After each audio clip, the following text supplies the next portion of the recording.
So what we are going to do is try a slightly different approach, in this particular unit. Okay.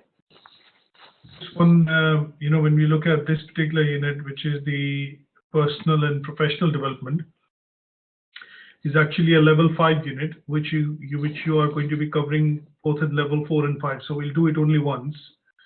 And the idea of having this particular unit is to, give you a good understanding in terms of when you deal with people within the organization. Sometimes when you are looking at yourself as a manager or as a supervisor, wherein you have the responsibility to manage other resources, how do you look at the process of, professionally managing, and also in some cases looking at enabling development, for the set of people who work within your team to try and help you achieve the overall objective. And with regards to, looking at this particular unit, there are lots of things which are quite interactive that we have to look at, in particular that we would start with. And in order to basically, look at that, what we're going to be doing is looking at some practical exercises for this particular unit. So what I've got is a couple of things that I've opened up on the screen just to make you aware that what we are looking at doing today. One is, obviously, we've got the specification sheet of the unit up, and we'll run through this in a couple of seconds just to look at a bit of an overview of what this unit entails, how do we look at approaching this particular unit, and what are the key outcomes that we'll be focusing on. Okay. The other bit is kind of a handout that I have, which is from BPP Publishing. This is like a workbook that I'm going to be emailing to you, and we'll go through bits and pieces in terms of this particular workbook, because this will help us in doing some of the practical exercises, things like your skills audit, how to understand SMART, which is an acronym which stands for, when we look at developing, when we look at basically professional development, we look at normally this particular acronym, which allows us to, make our objectives around something which is SMART, measurable, achievable, they're result oriented, and also time bound. We'll then look at one of the key templates which is required in this unit to be completed is how do you develop a personal development plan, or a PDP. And the PDP is a combination of a couple of things. So there's a lot of review which happens. It's a working document, and we look at some of the templates from this particular workbook from BPP. The third thing that I have is obviously a presentation, which will focus on the learning outcome 1 that we will look at covering today. And this will give you an overview in terms of, various styles of learning. How does learning happen, from an individual perspective? What are the approaches and what are the various styles? So this will specifically cover learning outcome 1. And last but not the least, what we do is we will look at from an assignment perspective, giving you some direct inputs in terms of, what the unit, and this is what we'll go through first, which is basically looking at understanding the spec sheet, and with understanding of the spec sheet, what we want to be able to do is basically just kind of briefly detail it so that we know exactly what we are studying in what learning outcome and what is the expected work which is to be produced for this particular unit. Is that okay? Yeah. Now, the reason of taking this particular approach is that, as I mentioned before, this is one of the practical units that we have to study, and it is more, of self-understanding, and then trying to kind of build a picture in terms of how you kind of maintain, set goals, how you maintain and how you implement your development plans to be able to achieve certain aims and objectives. So the unit has about 5 learning outcomes, 4 learning outcomes usually, and each of them basically deal with certain key topics that we will look at, which will give us the theory for this particular unit. Things like the CLOPS working, learning cycle. We will look at things which are predominantly based around the fact that how do you plan development and how do you create a PDP, and then how do you effectively review your personal development plan to monitor progress and look at achievement. And in the last, which is the fourth learning outcome, what we will look at studying is predominantly skills. At some stage in life, what everybody does is that they claim or they say that we have developed transferable skills. So what we will look at is basically skills which over a point in time become transferable skills, and how they can be applied in certain work-based problems. For example, when you look at time management, for example, when you look at official writing or communication, when you do these kind of things, when you look at in particular, can also be problems at times when you are a manager or when you're dealing with peers. And how do you tackle these particular problems or issues within your staff using work-based solutions or solutions which have been identified, because as a manager or as an individual you've developed skills which are called transferable skills, which can be put to good use from time to time in any specific function or any specific task or job which has been given.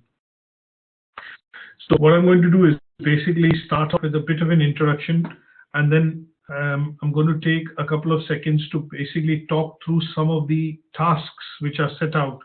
As you can see on the left hand side, tasks which are set out in the specification sheet and to a certain extent in the assignment brief, and that is what we will look at on a case-to-case basis on the PowerPoint presentation.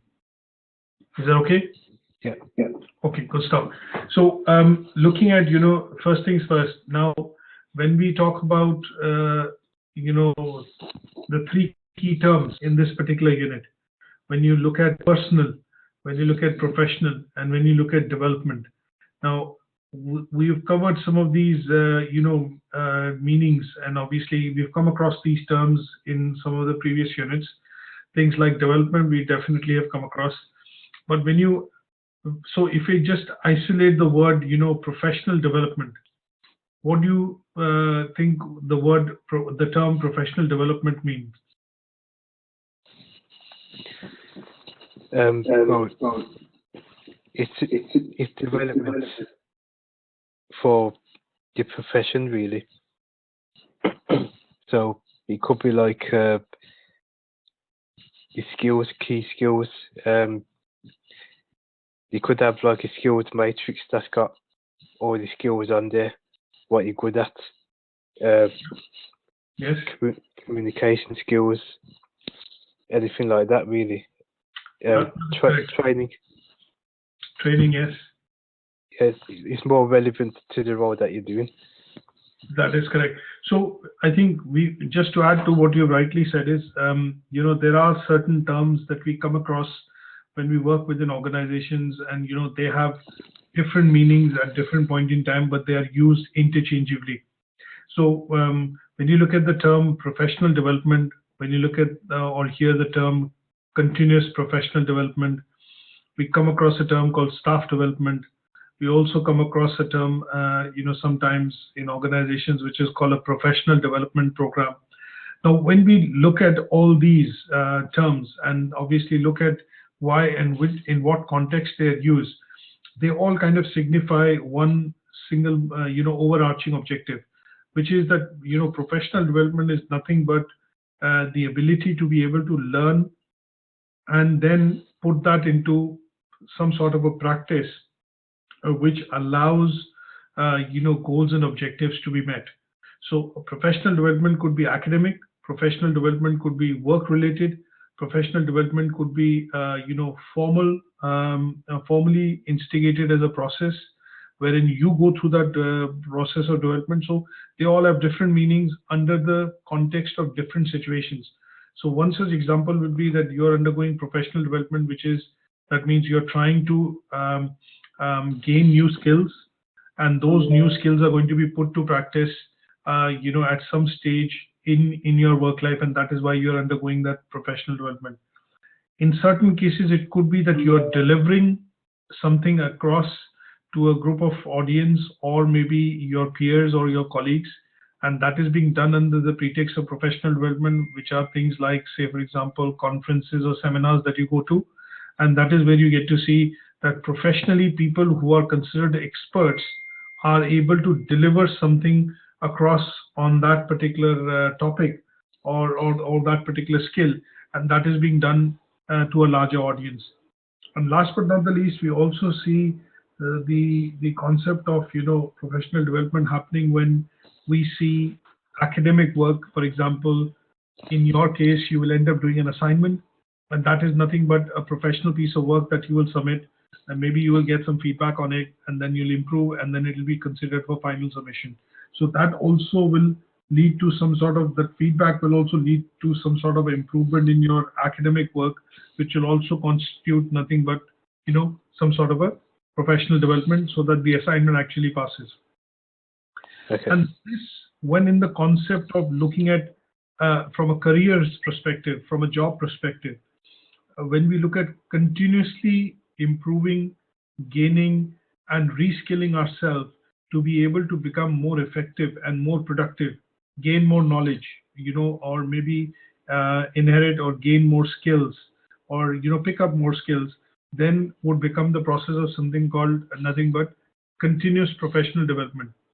So an example that I would give is, for example, when you look at teachers or people who are in the teaching profession, have to continuously upgrade their skill set to be able to be, effectively deliver teaching and learning or coaching or mentoring as the situation demands in the case of, tutoring or teaching. If you look at a professional athlete, somebody who's in, athletics, or for example, a sportsman, they also do continuous training. And the idea of having continuous training is to improve their efficiency and performance from a perspective of, standards which are set. If you're, say, for example, an athlete running a marathon or an athlete running, say, 100 meters, you're continuously practicing and, training to basically improve on your timings. So that context then becomes continuous professional development, and we get to see this happening across all sectors, whether it's services, sports in particular. We look at, for example, any production engineering, line, and the whole idea of understanding this as an overarching remit is that how do you understand the concept and the phenomenon of professional development, and then adapt it to, kind of implement in different fields and sectors that you work in. And the approach of adding, and the whole idea, overarching idea of adding the word personal to it, is basically looking at certain areas wherein the development is self-related. That means you learn so that once you have learned, you are then able to implement and impart that learning, in terms of either improvement of, say, maybe a knowledge, improvement of certain aspects of knowledge, awareness, or for example, it could be skills which at some stage become a talent with you, have to be then looked at from an employability perspective to enhance the quality of output that you are able to give. And in the personal context, then becomes personal development. Are the differences, clear? Yeah. Okay, good stuff. Now, when we look at, this particular unit, there are lots of learning.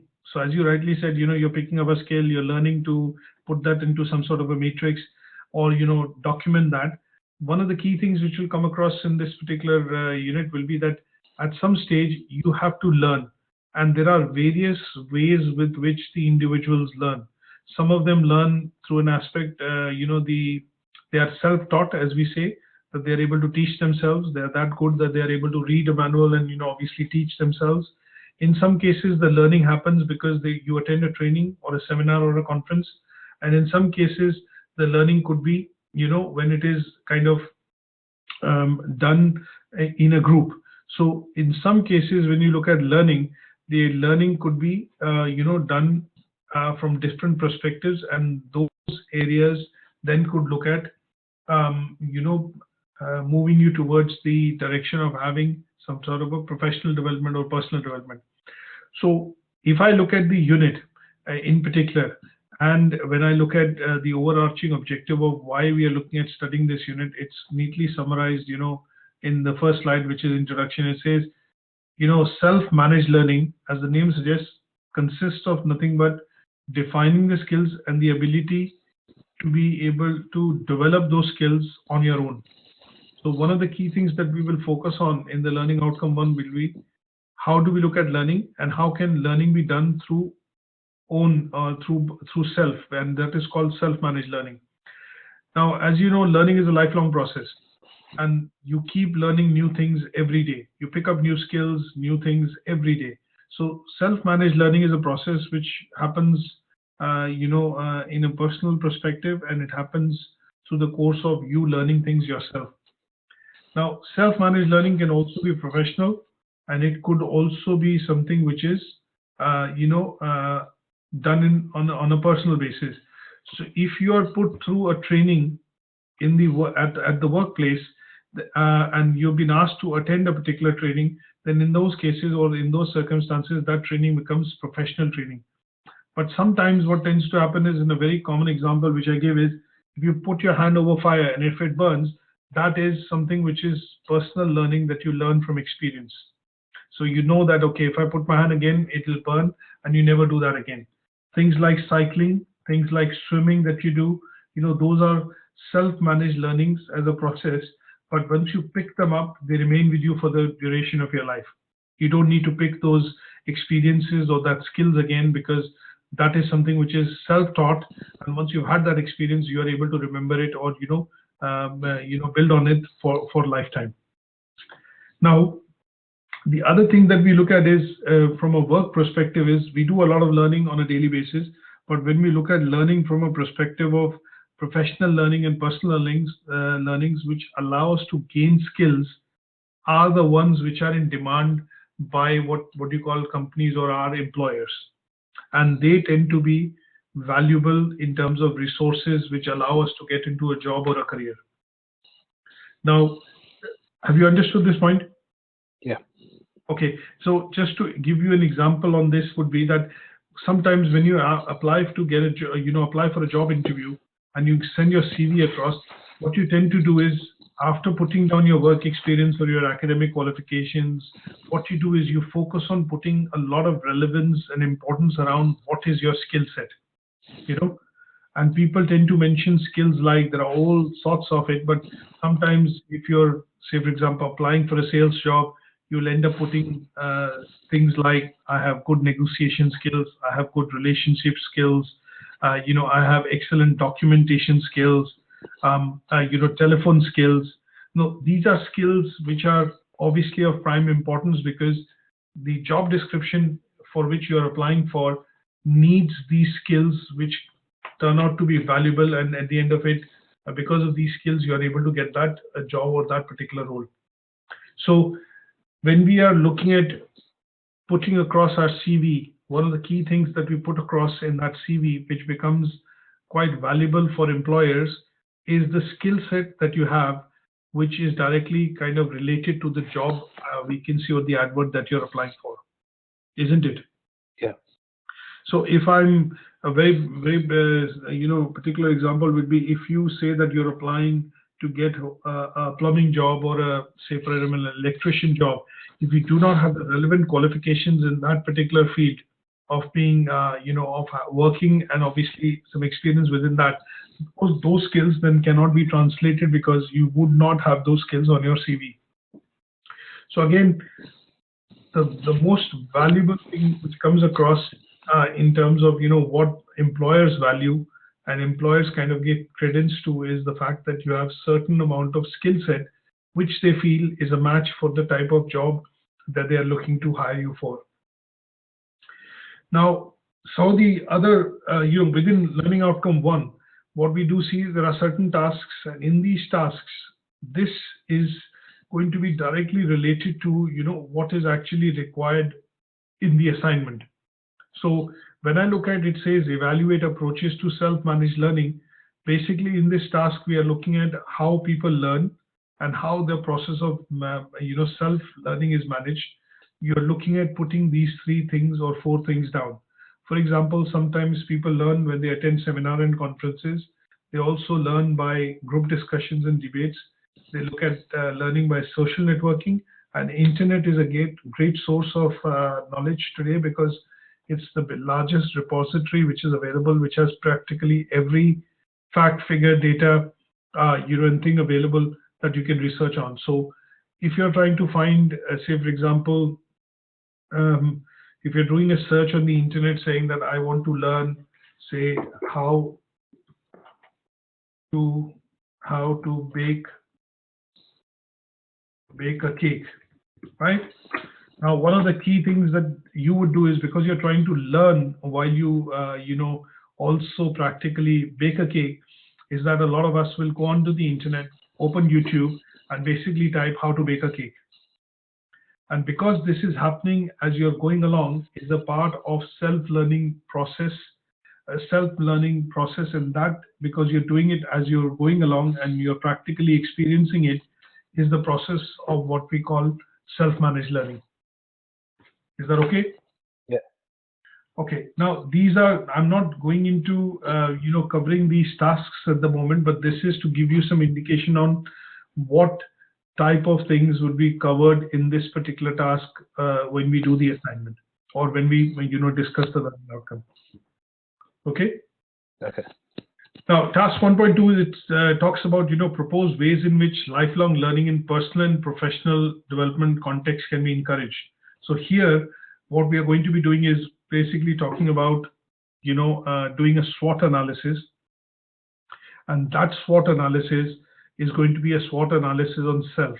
That means I will give you a particular template, and using that template, what you have to do is you have to do your own analysis on SWOT, which is your strengths, identify your strengths, weaknesses, what are the opportunities that you want to work on from a long-term career perspective, and what are the threats that you perceive that would need to be addressed, again from a perspective of your career. And here, what we are also going to be looking at doing is we are going to be reflecting on the fact that when you've done your SWOT, what are the basic things required to be able to develop those areas, so that they can then at some stage, if they have a negative influence, could be kind of negated out. And in some cases, if there are threats, then obviously they need to be negated out. But in case of opportunities, what you have to be able to do is develop skills so that you can tap in on those opportunities. And towards the end, what we are looking at is we are going to be putting some sort of a reflection, which takes into your current work scenario, but also pays a bit of reflection on if these were skills that you had, or if these were strengths and that you've been able to develop, how will they help you perform better and develop these skills a bit more, so that you are able to work better in your job role. So this particular task basically focuses on understanding what are your strengths and weaknesses, and identifies your opportunities and threats, and then a reflection is required to be done on your opportunities and which can be developed further, and your threats which can actually be negated out. Now, in part 1.3, what we are looking at is we are looking at covering basic things like what are the benefits of self-managed learning, right? Now, you do get to see that in sometimes in the organization, what tends to happen is most large organizations tend to have some sort of a repository or an intranet, right? Yeah. And that intranet is a source of frequently asked questions or resources which are required by individuals to be able to work on a daily basis. Now, the idea of this particular thing, is to look at what are the benefits. Sometimes the example that I would give you here would be an example of a new staff or a colleague which has joined needs to go through a staff induction or a company induction. And that is something which they are asked to go through by logging onto the intranet and accessing certain material which they have to go through to understand, various policies, procedures, the employee handbook, and, a couple of other things. So here, that process through which they go through in terms of understanding and going through an induction process while joining the company is nothing but self-managed learning as a process. And here we have to evaluate what are the advantages or benefits which the individual actually gain by going through that process. So if I work within an organization and I, after working 4 or 5 years, change my job and go to a different organization, I know most of the processes which work within the organization or a business, like, equality and diversity, how to deal with people, say, for example, quality control, other things which are related to leave process or, application for leave or training and things like that. So that is all I will go through, but I will go through in a manner wherein I'm actually picking up some of those things which are relevant to my job role, and it will also help me understand the organization and its culture a bit better. So here in this task, what we are looking at is understanding the benefits of self-managed learning from an individual perspective. And once you picked up those things, how is it going to be helpful from an organizational perspective? And then similarly, looking at how do you evaluate your own skills and competencies, with regards to your SWOT analysis that you've done. And this is expanding, for example, in some cases, if you mention that I have excellent time management skills, or if I have excellent communication skills, I have good team building skills, my management in terms of managing employees or managing my colleagues is quite good. Now here the idea is, how do you evaluate these skills and how do you come to a conclusion that you have good time management skills? So what we will do here is we will do a skills audit, and that skills audit is done from an aspect wherein you ask your colleagues and your peers to be able to rate you on some of these skills on a scale of 1 to 5. So for example, when you say you have good time management skills, you might have certain questions in that skills audit which will say what is time management, which is not a direct question, but it will be defined as time management is given a task, you are able to complete it on time without supervision, or with some supervision, or with supervision, or with continuous and constant supervision. So if you rate yourself across, and some of your colleagues rate you on that particular audit, it will give you a score at the end of it, which will tell you that you consider this as a skill, but how do others rate you on that skill would come across because of the audit that you undertaken. So from that perspective, these are direct indications to the content we'll actually cover with regards to this particular unit when we look at studying. And some of the templates that I'm mentioning to you about are things that I will pass, obviously give you on the email. And what we have to do is at a certain stage do this and get this filled practically. So for example, you might get it done through your friends and see how they rate you on a particular skill, or on a particular skill set that you're claiming that you have, and that would give you some sort of a feedback that this is what you think you have, but this is what in reality is what your colleagues and your peers actually think in terms of your skill set. Is that okay? Yeah.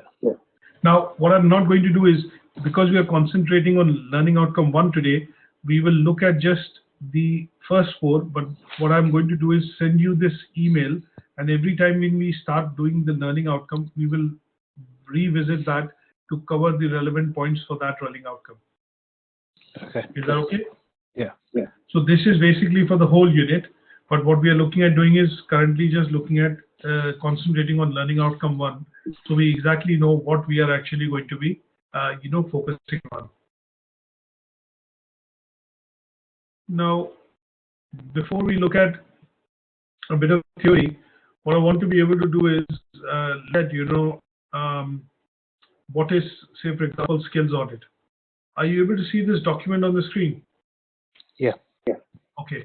Now, what is a skills audit? Let's look at the key terms which are required, and these are things that we will use in this particular unit time and again.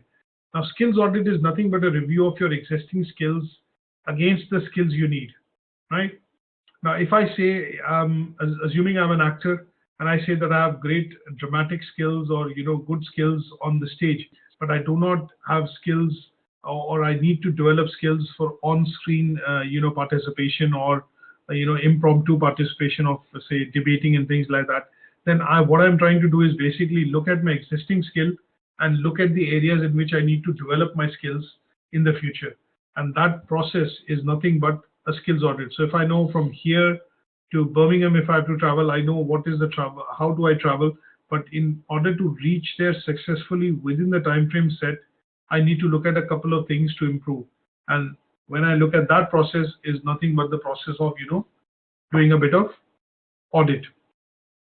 Now, why is it done? It helps to identify, what are your existing skills, skills in which, sometimes what you do is when you do this particular audit, when you're joining a new job or, you're getting in, say, for example, you've got a promotion, sometimes employers conduct what is called a skills audit.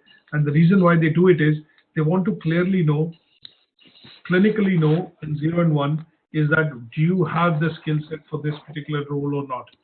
And that is why they ask you to, go through some sort of tests. So for example, in some cases, and these tests are nothing but called the skills audit test.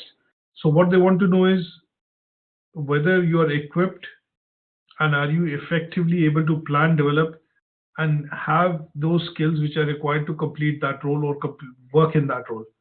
So what they do is they ask you to go through something called a skills audit.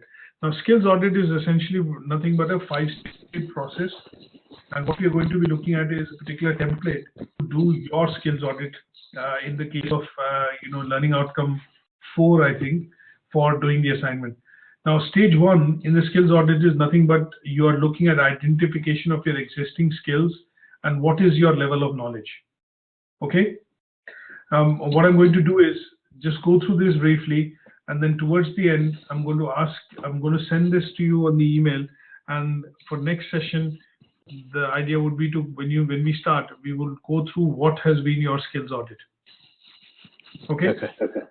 Now, second part is basically, so it gives you some guidelines in terms of, write down in a bullet, as bullet points, the knowledge and skills you consider to be important in your current work life, for example. And you'll be finding it useful if you refer to your job description and roughly see that, what are the clear points that you are able to bring to the table when you look at that particular job role that you do on a daily basis. And if you feel those things that you're writing down are very important for your job role and without which you cannot perform them. The second part we are looking at is rating your ability. Now, on a scale of 1 to 5, you've come across this term a couple of times, on a scale of 1 to 5, what is the difficulty level? On a scale of 1 to 5, can you tell me how long will it take, or what does it take to do this? So similarly, what you're looking at doing is whatever skills you identify and the knowledge you say that I have a very good knowledge on such and such field. When you identify, we'll ask you to rate your skill and your knowledge on that particular subject. Okay. The third bit that we are looking at is you are also going to be asked to identify what areas you want to develop in the future. What are the areas that you want to go into the future? For example, from a job perspective, I would say that I want to become a CEO, but I do not have skills of public speaking, for example. So the area that I'm identifying is that for future development, I need to pick up public speaking. It could be that I need to handle and be able to deal with press. So I will need to learn or maybe undergo a training to look at press relations or, how to do a press briefing. So those are skills that in stage 3, what you do is you make a list of skills that are areas of knowledge that you want to develop from a perspective looking into the future. The fourth is you're looking at reviewing your own, ability in terms of ratings. So in this case, what we're going to ask you to do is ask your friends to basically review and give you a rating on the skills that you identified. So if you say that I have great communication skills, then we'll have to come up with some sort of a skills audit template, which will basically give them the opportunity to rate you on your communication skills. If you say I have great literacy and numeracy skills, or I have great IT skills, those are skills which you are claiming, then the idea here is that we have to be asking you to do a skills audit wherein your friends, peers or family members will actually rate you on those skills. Okay.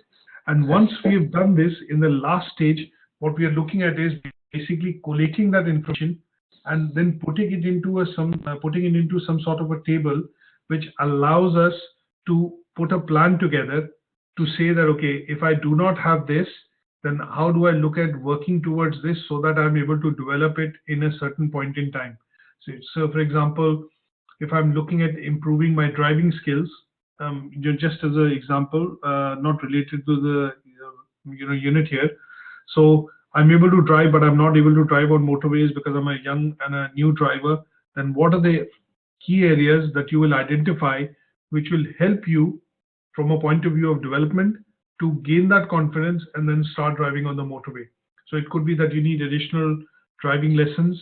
It could be you need to you need to be familiar with driving within the country roads or maybe on dual carriageways before you go on to a motorway. And the third could be a concrete step that you put in as an example is that I need to at least put 1,000 miles of driving experience under my belt before I start driving on the motorway. Now, what we'll do is once you have these three objectives, we clearly know what timelines can we put. So how many miles do you drive on a daily basis? Maybe I drive only 20 miles on a daily basis. So to cover 1,000 miles, it'll take me 50 days. That means you're looking at putting a plan together for about 2 months to be able to develop those skills. Is that okay? Yes. So this is a particular exercise that we need to complete when we look at the point of view of the skills audit. And here, what we are looking at is this particular template, which we are going to look at, using to identify existing skills on this column. Then you rate yourself, and then what we are going to do is review the ratings, and then put some sort of future development areas of how this needs to be improved. Is that okay? Yeah. And this will follow through, obviously. So this is one of the first things that we have to do parallelly while studying the unit, so that we have data and stuff available to be able to create some sort of a personal development plan or PDP at some stage. And we always start with the skills audit to be in order for us to be able to develop a PDP. Is that okay? Yeah. Now, in order to give you some pointers, within the document, what we do see is that in order for us to be able to do a skills audit, we need to identify what are management skills, what are personal and interpersonal skills, and what are leadership skills. So 3 different areas that we need to identify so that there is no overlap, and we can clearly distinguish that these are 3 different areas under which we classify the various skills as. So for example, when you say you're able to manage time effectively, when you say I am able to manage time effectively, I have effective time management skills. So because you mentioned the word I, that means you're able to manage yourself and the time effectively. Correct?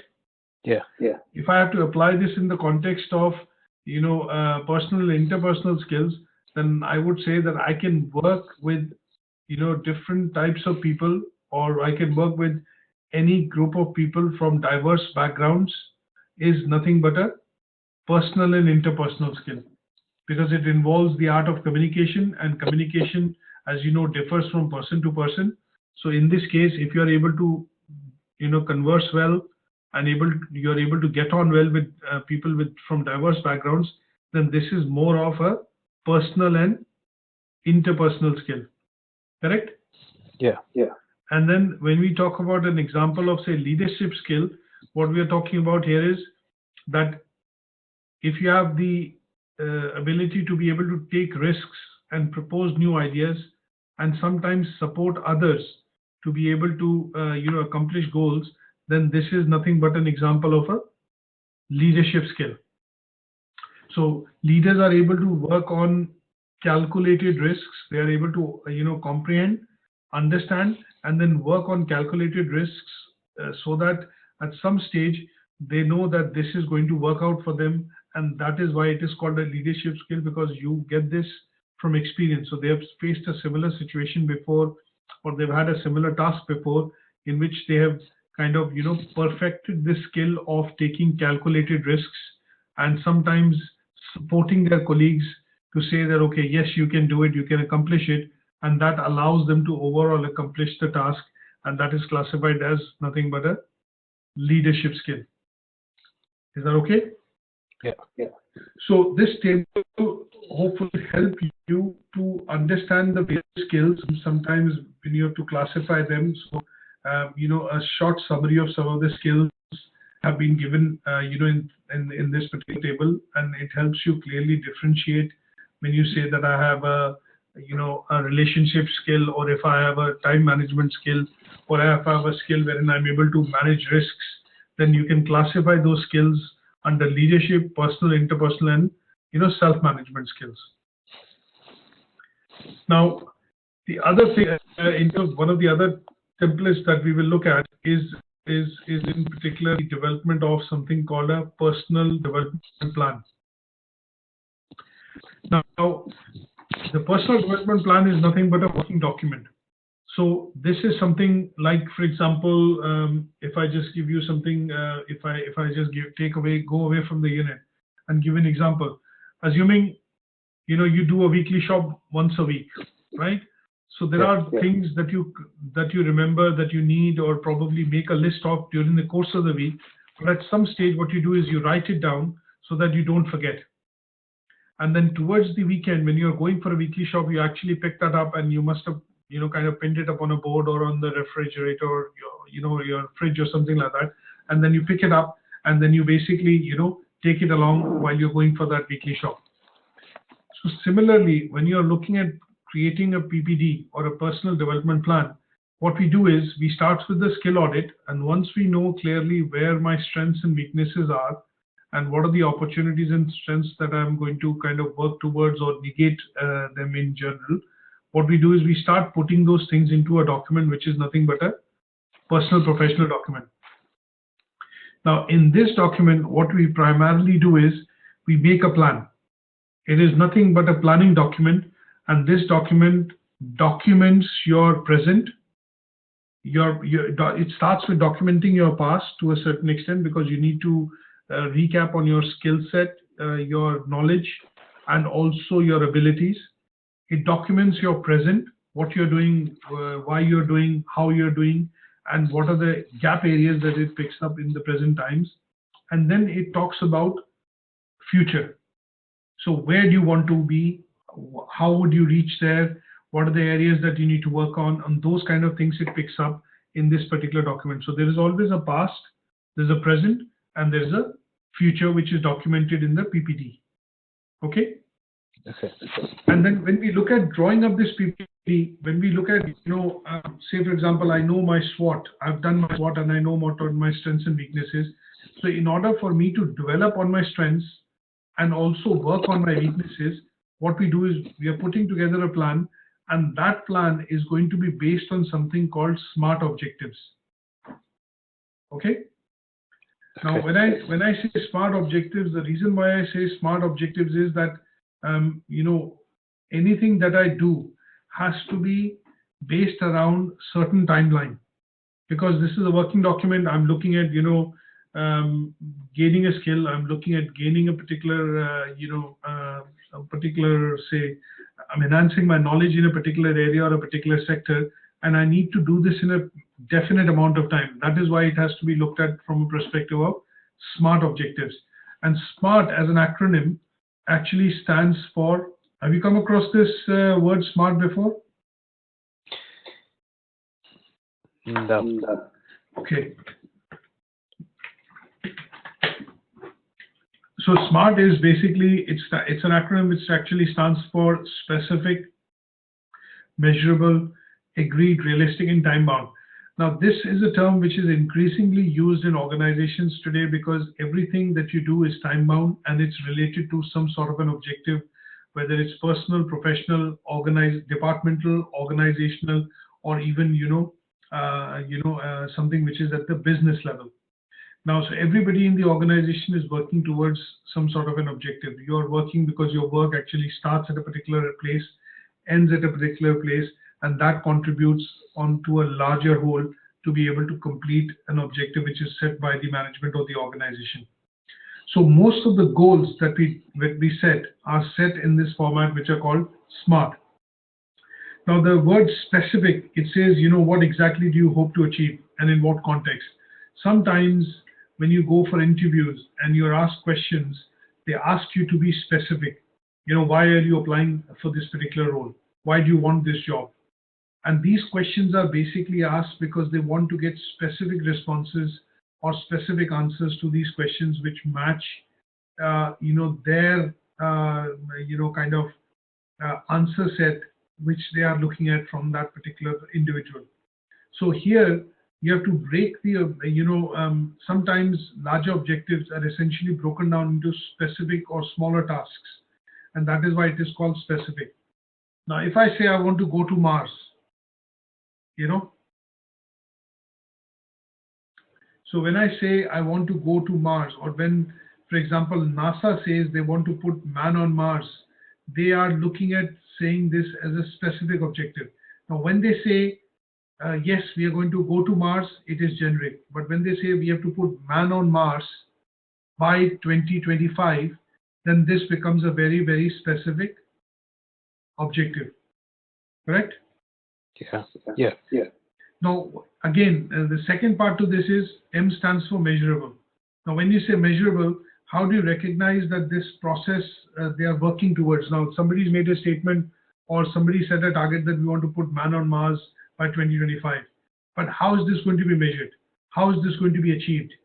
So that is where you put the element of measurability, and you basically break down those objectives against some sort of a timeline. So in order for them to go to Mars, there are lots of things which need to be planned and processed. It could be, for example, larger rockets need to be built, which have more fuel carrying capacity. They need to look at procedures of how they will bring somebody back from Mars, and a lot of other things. So all these specific objectives are put against some sort of a measurable timeline that we need to achieve this by this stage. And then only the target set of 2025 would be achievable. So a specific example to this case would be that if I'm learning to speak French, my specific objective is that I want to be able to pick up the ability to be able to speak French fluently. So I want to learn French is also an objective, but it is not specific. But I want to learn French to be able to speak it fluently is a very specific objective.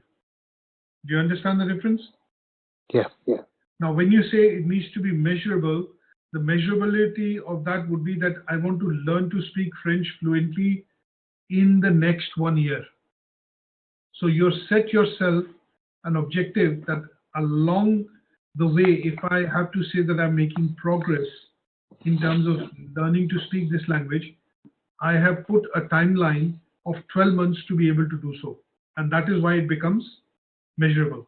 When targets are given across in sales organization or on customer services or in various sectors, these targets are time bound, and that amounts to nothing but measurability. Now, the third point, which is third, is A. A stands for agreed. Now, what do you mean by agreed? Agreed means the objectives of what needs to be achieved has to be agreed with your line manager, or it has to be agreed by yourself, so that you are in sync with what you're deciding and what you're working towards is an agreed objective. So at this stage, what you look at is you look at arranging the objective that you've set forth into some sort of an agreed timeline, but also marry it with an opportunity that you see of why you've undertaken this task. So if I'm saying that I want to learn French, then the opportunity that you're looking at, why you're probably looking at learning French, is the fact that you might be able to maybe switch careers, might be able to get a more lucrative job, you might be able to move to France. So there is some opportunity that you've spotted, and that's the reason why you're learning French. And that is an agreed objective, because once you try and learn French, when you pick this up as a language, hopefully that should be something which will allow you to pursue a larger objective or help you accomplish a larger goal. Do you understand this? Yeah. And then R stands realistic. Now, if I say I want to learn French and I want to learn French within a month to be able to speak fluently, am I setting myself a realistic objective? Probably not. Until unless I'm going to be dedicated, and wholly doing nothing else but just going to the classes and, heavily working on learning and picking up the language, it might not be a realistic target. So realistic stands for that when you are setting objectives or when you're setting targets, you're actually doing a matchmaking between your current abilities and the commitments with regard to time and resources available. And that is where I will set a realistic target. So I know that I'm going to be joining classes with, say, Alliance Français, and I'm going to be attending one class a week. And in order for me to become an intermediate learner of French language, speaker of French language, I would need to do a year-long or a 12-month course. And my commitments on that would be that I need to self-study 2 to 3 hours a day, and also indulge myself in, speaking French or, doing practice with either watching a French movie or, picking up something which will make my commitment to the target realistic and achievable in the time that I've set for it. Is that okay? Yes. Yes. And the last bit, T stands for time bound. Now, because it is not an open objective, it is not an open goal that I want to learn to speak French. And if I don't learn it, then also it's fine. If I learn it, then, it is fine. So time bound means you put a date or a time to it that within such and such time frame, I should be able to, look at this particular objective of picking up this language and speaking it to an intermediate level. So time is very important element, because in most organizations, when tasks are given, or when you look at self-development and you look at picking up a skill or, you are trying to enhance your knowledge, you are looking at doing it because of a certain objective. And those objectives can be classified using the term SMART, and they can then be broken down accordingly so that they are very specific, they are measurable, they can be agreed on, that you're either agreeing yourself with inner self that I can achieve this, and at some stage they are realistic and they are time bound. Is that okay? Yeah. Now, example, when you're looking at developing a personal development plan, say for the next 3 years, you're looking at moving from being a manager to a general manager, right? Now you are giving yourself a 3-year time period, and these are the very specific skills which you have to achieve. They have to be measurable, demonstratable on your CV, maybe an academic qualification, or maybe, some trainings that you've attended, and that you agree yourself with, because it's a personal plan, and you put realistic targets for it, that, okay, within this year I need to complete this, within next year I need to complete that, and then towards the end I should be able to start applying for jobs which are, jobs which require the skill set that I've acquired. Okay. Okay. So this is one of the other templates which I'm going to kind of send to you for you to be able to look at, and that is where we need to be able to develop something called the PDP, which is required for your, learning outcome 2 and learning outcome 3.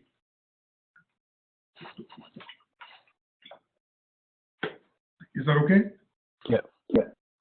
Then how to put together a PDP? I think there are some tips we've been given, and these are things that you need to go through and then attempt, just write down some of the things here, depending on the guidance given in the document, and then we will discuss this to refine it, to give it some shape in the next session. Okay? Okay. Good. Now, all I have to do is obviously stop there for today, and I'm going to send you these templates, this particular workbook that I've opened up on the screen. And along with that, I'm going to send you the presentation that I showed earlier in terms of the 3 learning outcomes. But this is something, this presentation is something that we will keep referring for every session that we do on this particular unit. Okay. Now, the other thing that I'm going to do is send you this brief presentation which talks about learning outcome 1. And then this is something that we will go through before we start the session next week. Right? Okay. The reason I'm doing this is because I missed out on the class last week. What I'm going to do is I'm going to try and go through and catch up in each of the sessions to try and make up for that time that we missed out, and then cover the learning outcome one before we start the next session. Okay. Good stuff. Any questions so far on this, Phil? That's it really. Okay, no problem. Now, one key thing which I want to touch base with you on with regards to is, you know, how are you looking at coming on the assignments? Have you started something? Are you keeping something right in terms of, you know, starting to work on it? What is your, and how do you want to, you know, go about it? Which is any or 5.4? Well, what I meant is obviously the units that we have covered so far for those units. Okay. I'm partway through business environment. I'm partway through there. Okay. And 5.4, I'm just doing the proposal for that. But it's a bit confusing. Mm-hmm. So the proposal that I'm sending off for Wednesday, Mm-hmm. is that the whole assignment or is this part of that assignment? You mean the research proposal? Yeah. The research proposal was for you know, the full assignment. 5.4. Yeah. Yeah, research projects. Research project, yes. Okay. Because on the proposal it says the assignment, well, suggested word count is 500 to 1,000 words, but on the assignment itself from ATHE it says 2,500 words. So what I meant here is, if I just show you, say,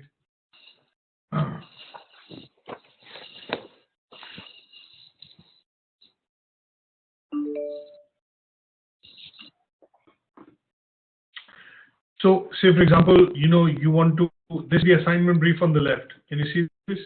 Yeah. 5.4. Now, what is happening is that, okay, you want to do this assignment, which has been set out by ATHE. Okay. Now, Yeah. this assignment has various tasks in it, you know, task 1, 2, and 3, which covers the learning outcomes of the unit. Now, the basic aim of the assignment is that you need to be able to pick up a research topic to be, one second.